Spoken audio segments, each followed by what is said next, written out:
আমরা পশ্চিমবাংলার মানুষকে আশ্বস্ত করতে চাই, কেন্দ্র রাজ্য যৌথ উদ্যোগে আপনাদের স্বাস্থ্য পরিষেবার ক্ষেত্রে এক যুগান্তকারী অধ্যায় বর্তমান সরকারের সময়ে শুরু করতে আমরা চলেছি এবং এর সুফল আপনারা কিছুদিনের মধ্যেই পেতে শুরু করবেন।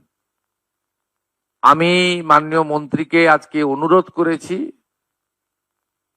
আমরা লিখিত প্রপোজাল পাঠাবো। মাননীয় প্রধানমন্ত্রীর স্বপ্নের যে প্রকল্প, প্রত্যেক জেলায় একটি করে মেডিকেল কলেজ, পশ্চিমবঙ্গের 3টি প্রশাসনিক জেলায় মেডিকেল কলেজ তৈরি হয়নি, আলিপুরদুয়ারে, কালিম্পংয়ে এবং দক্ষিণ দিনাজপুরে, আসানসোল, পশ্চিম বর্ধমানে।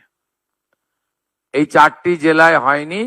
এই 4টি জেলার জন্য প্রয়োজনীয় জমি সহ প্রস্তাব আকারে ভারত সরকারকে আমরা পাঠাবো।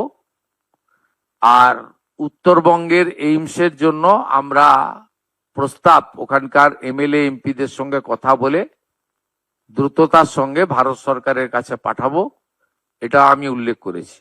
মাননীয় কেন্দ্রীয় মন্ত্রী এক কথায় তিনি বলেছেন, পশ্চিমবঙ্গে নবনির্মাণের ক্ষেত্রে বিশেষ করে হেলথ সেক্টরে অর্থ কোনো সমস্যা হবে না এবং তিনি অতি দ্রুত 3টে টিম পাঠাচ্ছেন।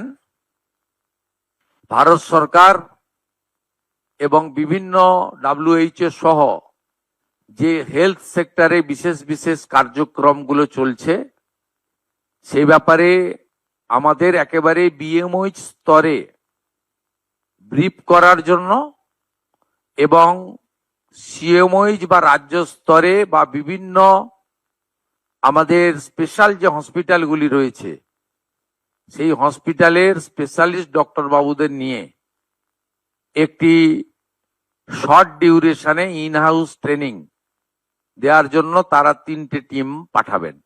এই ব্যবস্থা আমরা আজকের এই আমাদের ভার্চুয়াল মিটিং এর মধ্যে এটা আমাদের আজকে অ্যাচিভমেন্ট।